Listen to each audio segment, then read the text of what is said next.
this is one of the most unbelievable and interesting times. At the same time, three things are changing. We have a new tech, completely new tech, with a complete massive promise of productivity gains. We have new security and compliance and governance concerns that has come with it, which are very unique to this tech.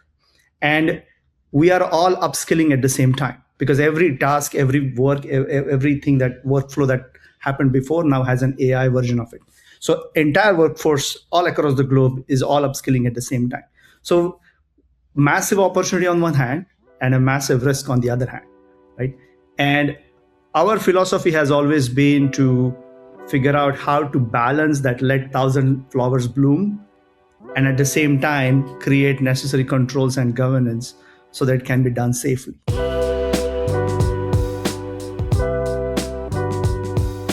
Welcome to the Information Week podcast. I'm your host, Senior Editor Jean-Pierre Ruth. In today's episode, we are discussing governance, AI, and bring your own device. Personal technology, whether it's software or hardware, is readily available to many employees these days, which they might use on the job, sometimes without direct clearance or vetting. And with so many tech resources in people's hands, how have organizations updated and adjusted their data management and governance? What are they doing to accommodate AI and bring your own device within their environments as this continues to evolve? So to dive deeper into this conversation, you're joined today by Ameya, Kanitkar, CTO for Larridin. Good to be seeing you today. Yep. Thank you for having us. And we're also joined by Taliaferro, Director of Enterprise Governance, Risk and Compliance, and DPO for NetSPI. Eddie, good to have you on as well. Good to be on. Thanks for having us. All right. Okay. So, Ameya, let's have you lead off with us. The bring your own device trend has been part of the workplace for a while, for quite some time, almost expected in a lot of organizations these days and across the various industries. How have you structured the use of such devices among your teams? And the other part of that is, how do you ensure that these devices function on a technical level, function smoothly within the platforms and hardware that are under your company's direct control? Yeah. All right. Thank you. Thank you again for having me. Bring your own devices has been actually a trend since probably COVID. It was almost inevitable. But there are a few things that are very critical for companies to keep in mind. The first is that we always have a policy to have MDM, even though it's your own device. So through MDM, as a company, we can see what applications are running, what's actually happening. You can enforce various policies, for example, latest updates and things like that. So even whether it's a company device or not, the managed part of it is non-negotiable.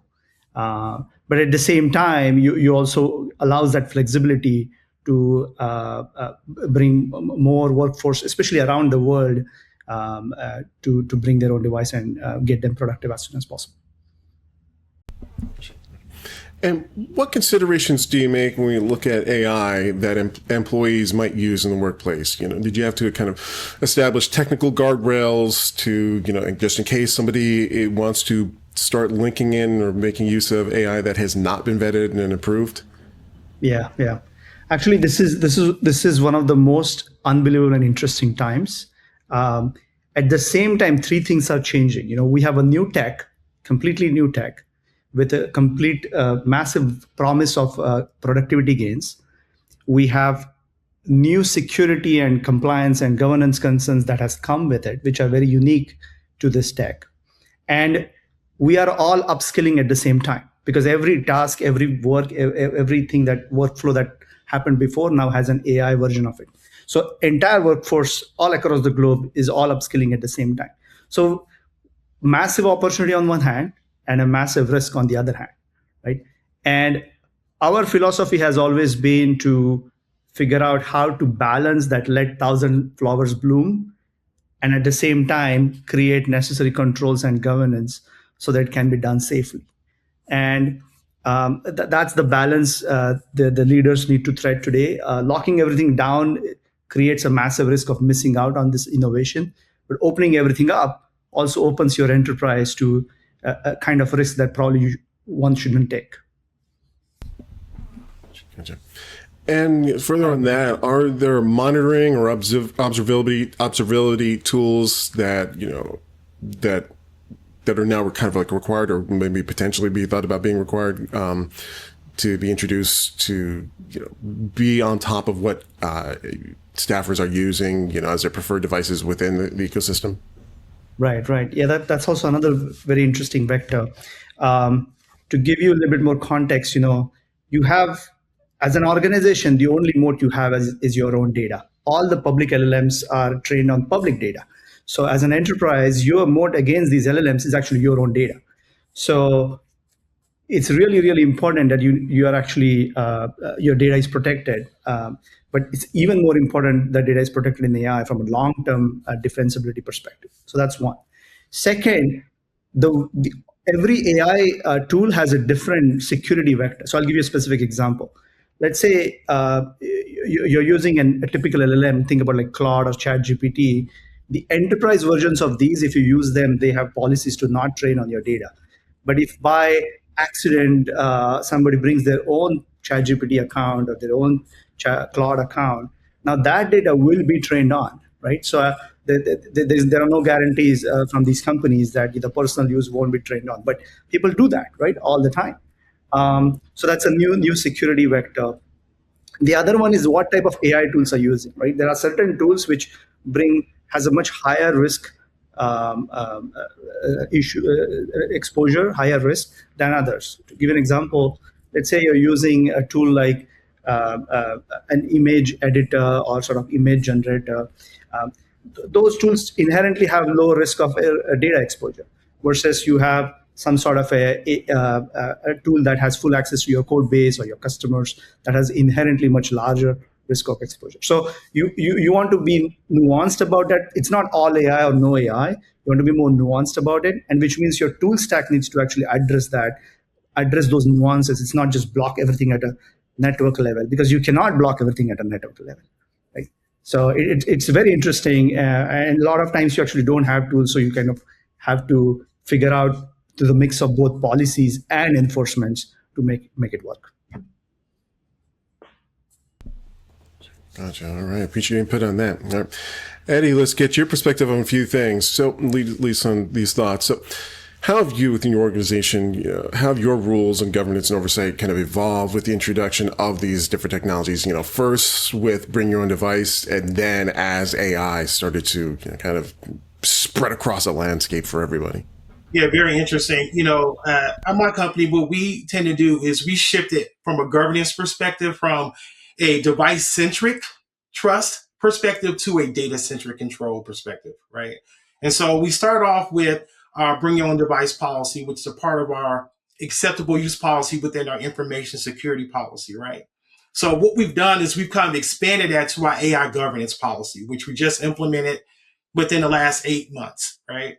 And within the BYOD policy, we identified things, we addressed things like data classification, access control, encryption, right? For, instead of like device ownership, or regardless of device ownership. So, and with our AI policy, governance policy, it forced us to kind of put an AI governance program together where we have oversight, where we're requiring like use cases for AI tools, right? You just can't install a tool and bring it to our environment. It has to have an approved use case. We're doing risk assessments, not only on the vendor that we're using to bring in that specific tool, but we're also doing a technical risk assessment, right? To kind of make sure that, that everything is safe on that end. And so also we enforce accountability. Governance starts at the executive leadership level. And then so we have oversight through all areas of the AI lifecycle. And what potential risks need to be accounted for with these technologies as they're introduced, or at least being considered being introduced, or sneakily introduced as maybe somebody's already started doing without asking for permission? Oh, I see that a lot. These, specifically when AI intersects with bring your own device, right? We're looking at risks like uncontrolled data exposure, right? Internal employees or even contractors get, expose data within these AI tools, which goes into unauthorized use of data within the AI systems, right? Also, you can be using client or company classified data to train the models, right? Which, I think Ameya spoke to that earlier about someone using their personal chat GTP account, right? And where you don't have the safeguards there as though if you had an enterprise level account from those LLMs. We're also looking at, privacy violations, right? Someone could easily put in, employee PII inside of those tools. So those are some of the risks. I can name a lot of them, but those are some of the key risks that, from a risk perspective, that we focus on at my company. Can you name at least one of you said a lot of risks? What are just some really standout ones that really jump at you? Like, okay, these are the ones that we really got to pay attention to. Oh my God. It's more on our developers, right? They want to use AI tools to help with coding and stuff of that nature, right? So what happens is, code is a part of intellectual property for our platform. So a lot of times, and not specifically to like a personal's, bring your own device, because we really don't have a lot of concerns around that area because we control the data in terms of how we're accessing that data. But it's more so when the tool is in our particular, when we're using it, the one risk that comes to mind is, okay, we're doing something that's very confidential to the company, like coding or anything of that nature. And we may be using that in an AI tool to put that information in. And we have no way of vetting what goes into the tool. So that's one of the biggest risks I think that we face in our org. Gotcha. Great. All right. Well, listen, I appreciate your insights on those questions for you. Now, it is time for my favorite part of the show. The Ninja Turtles game screen is out. It is time for our tabletop exercise, Questionable Ideas.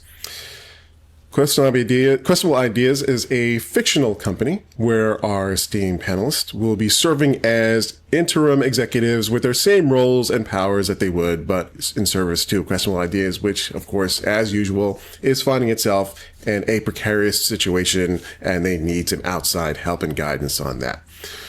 Once again, these scenarios were not shared in advance with our panelists, but they do reflect today's topic. The scenarios are intentionally over the top for comedic purposes in some places, though they are grounded in potential issues that organizations may face. And as always, the presence of goblins, gremlins, and kobolds in these scenarios are entirely my fault, not my guests. So Ameya, Eddie, are you ready? I'm ready. Okay. All right. Scenario 1.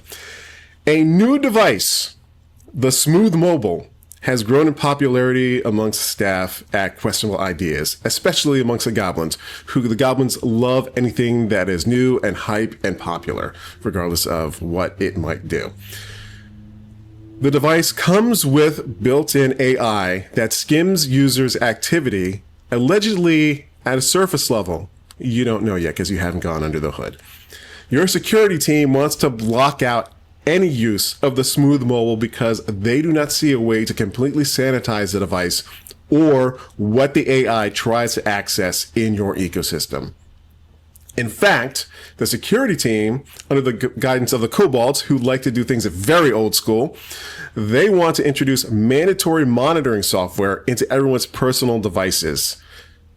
Some of your Rockstar employees are grumbling about this and the lack of leeway and trust, with rumors they might jump ship. How do you respond to the interest of these groups within your organization, within the Questionable Ideas organization? Thank you. So let me understand the situation here. So we have a device that is a new device, potentially privacy invading, can listen to things. Happens to be popular one, and a company wants to implement some sort of a monitoring mechanism, but that may invade individual privacy of employees. Yep. And there's a pushback from the. But by the way, this has actually happened, right? Mm-hmm. The OpenClaw is actually a good example of this. On essentially where your privacy is actually given to agents in this case, but in anyhow. let's address this from a first principle basis, right? As a general policy is to figure out what is experimental and what is completely authorized, right? There are times and places to try out things because you do want to try out. There are new things that are happening. Something was new at the beginning. I remember back in when iPhone came along, it was banned, only BlackBerry was allowed, right? So you do want to actually, there is an advantage of trying new things. So you want to create a safe place to try things out. And this new device may be part of that situation. So instead of saying, no, nothing is allowed, we are completely locked down, you might identify places where this is more palatable than others, right? Maybe in sales, maybe in customer service, but probably not in finance teams, for example, right? You can depend on your company's security posture, where it's allowed but not allowed, but you definitely want to identify an experimental group that you do want to allow. The second thing on the privacy, I would say is that, generally speaking,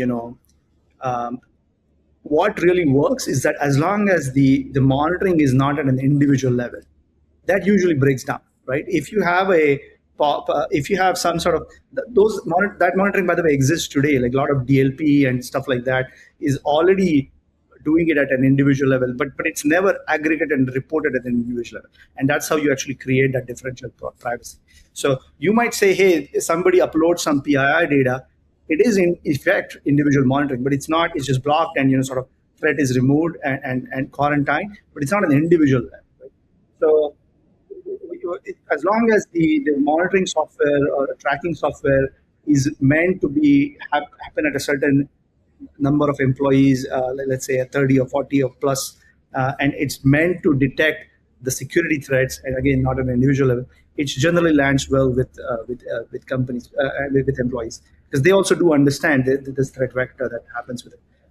As soon as you go to an individual level, that's a slippery slope. Yeah, and I just want to add to that. I think the key here is, that's why we do a technical risk assessment, right? We need to understand exactly what the risks are. Sometimes when you have a tool that's being evaluated by the Information Security Department, a lot of times, it's more about protection, data, protection of assets, right? It's not really a deep dive into privacy, right? It's not really asking those critical questions. So the first thing to do, in my experience, is understand where the risks exactly lie with the technical risk assessment. It takes a deeper dive. And then number two, understand, how can we mitigate those risks associated with anything that comes out of that assessment? Because the key here is if the tool is going to promote process, make our employees more productive, it helps satisfy our business objectives, and we don't want to stop that. But we want them to be able to perform the job in the most secure manner possible. So that would be another thing. Another thing to note is, especially when you spoke to some of your rock stars being concerned about the monitoring, right?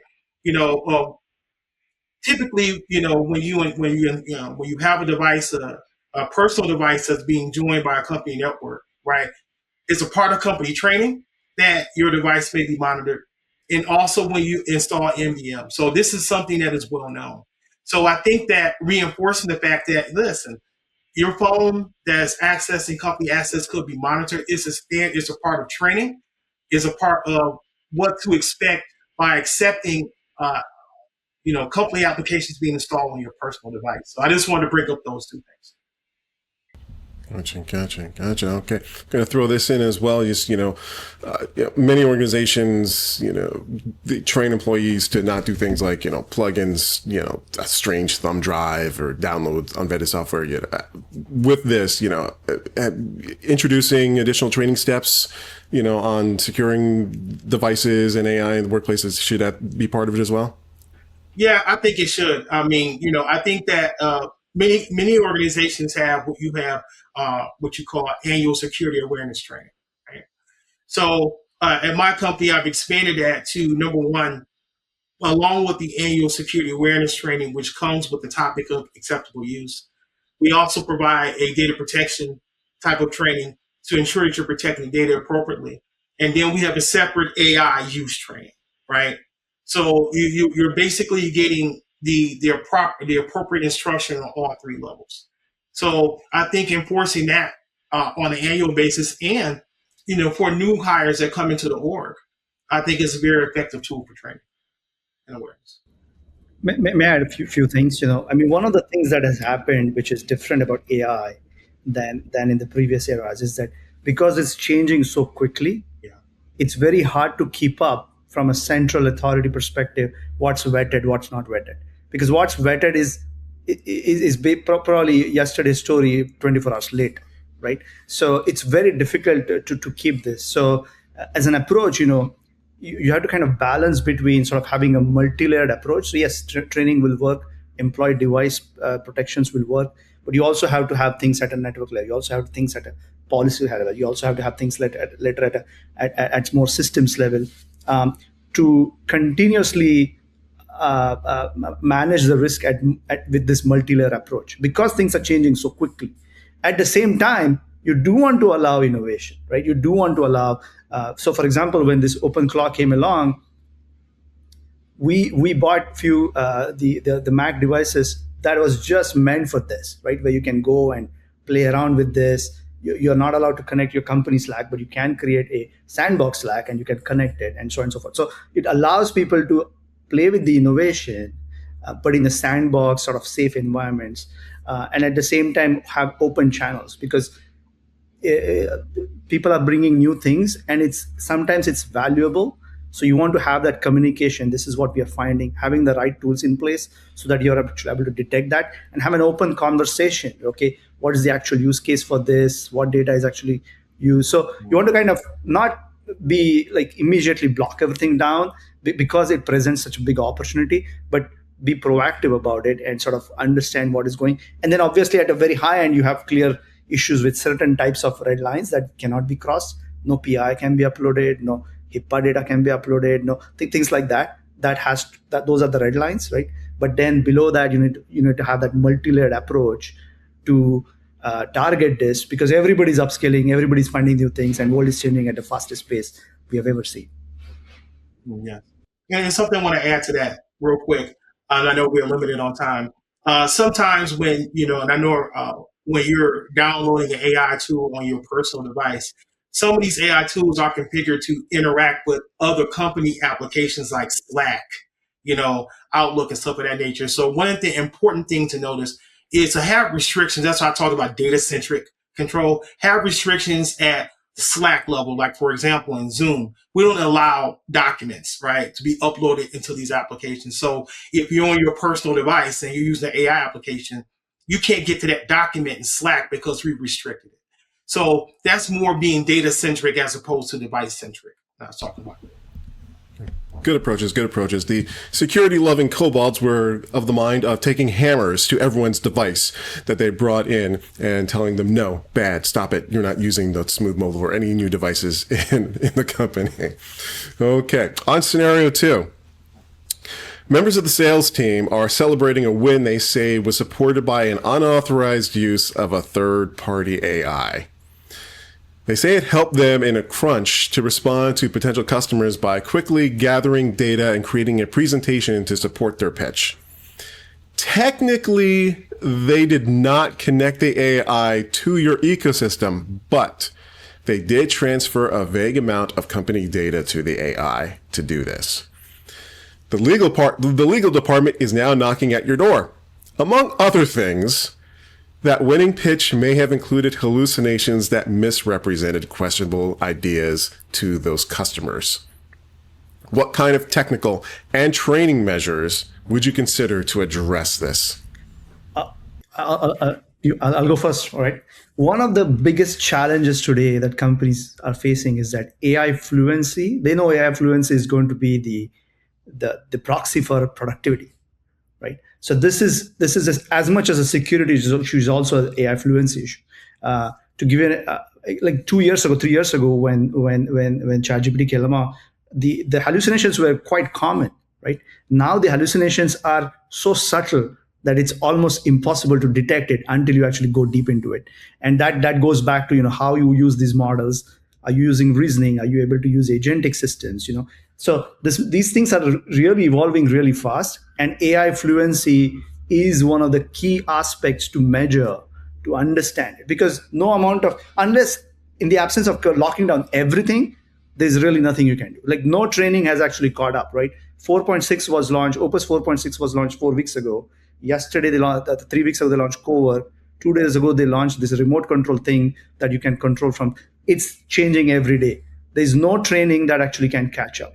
What you need is identify the people who are looking forward, identifying what is actually coming, identify those power users, and figure out how you can learn, get those trainings, how can you get those learnings, and sort of diffuse in your workforce as fast as possible.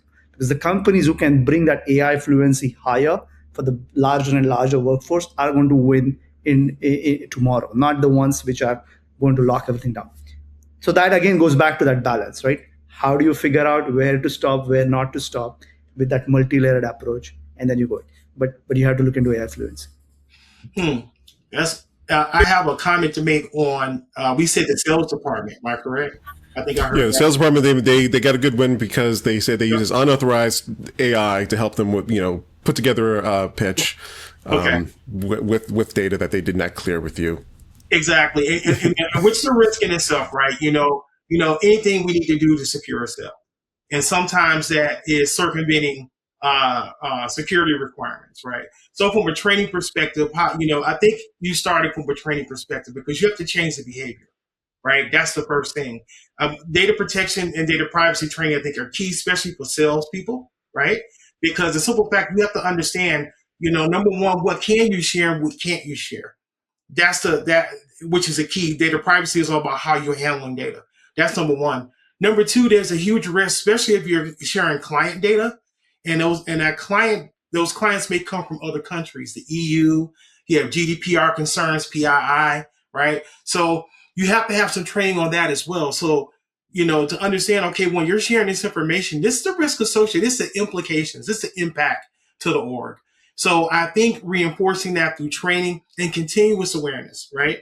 And it doesn't hurt for some sort of DLP tool to be in the mix so we can identify specific data elements that are being shared outside of our environment.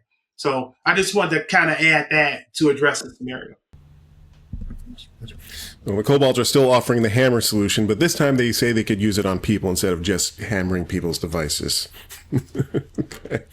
All right, on to the last scenario. And you can call the police on the Cobalts and get them out of the company anytime. That's not an option, okay. All right, last scenario. A new heavily regulated customer requires assurances from Questionable Ideas that its environment meets its standards. As an audit is conducted internally with Questionable Ideas, it starts to come out that executives and many staffers frequently use personal devices and AI that meet the standards of Questionable Ideas, but not of the customers. The upfront cost of replacing those devices, dealing with the AI, could outweigh the projected gains of signing that client, at least in the near term.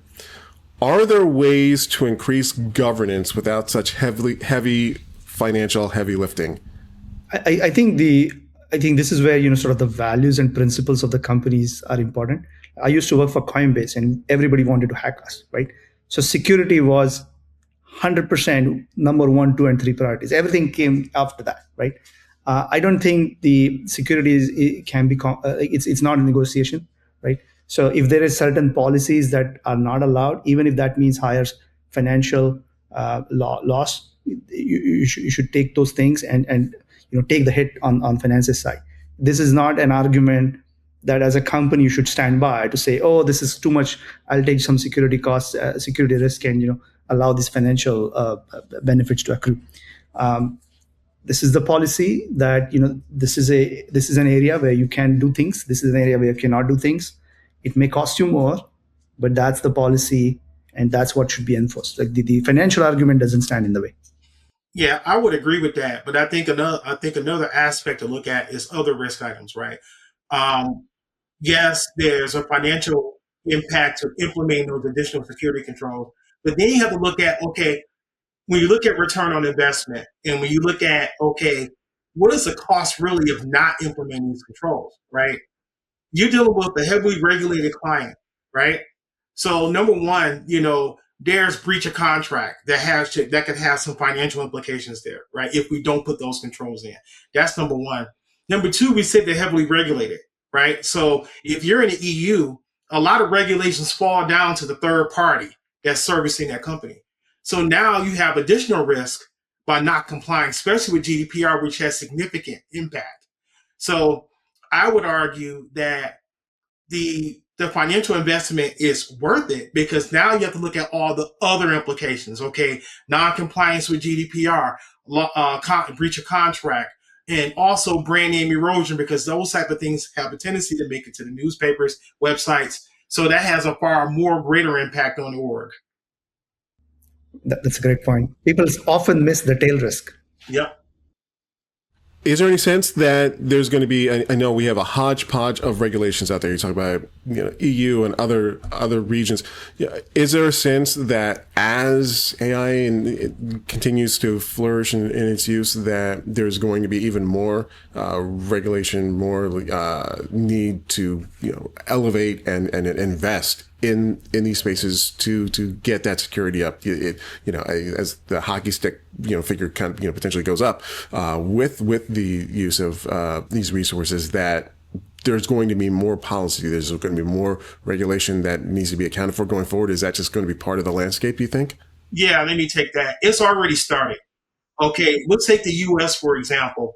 At the state level, they've already implemented additional AI security policy and privacy requirements at the state level, right? And now we're not even talking at the federal level yet. They haven't established anything yet. Okay, you have countries, Brazil, China. You have the EU. They've already enacted. EU has two AI security acts already, where they've implemented. They thought about the risk associated with AI, and they've already come up with regulatory requirements that companies must comply with. So this stuff is already happening, and I'm thinking it's going to increase going forward. Okay. Well, listen, gentlemen, those are the scenarios, and I appreciate your input on this today.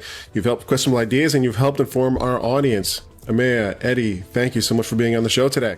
Thanks for having us. Really appreciate it. Thank you. Thank you for having us. Thank you.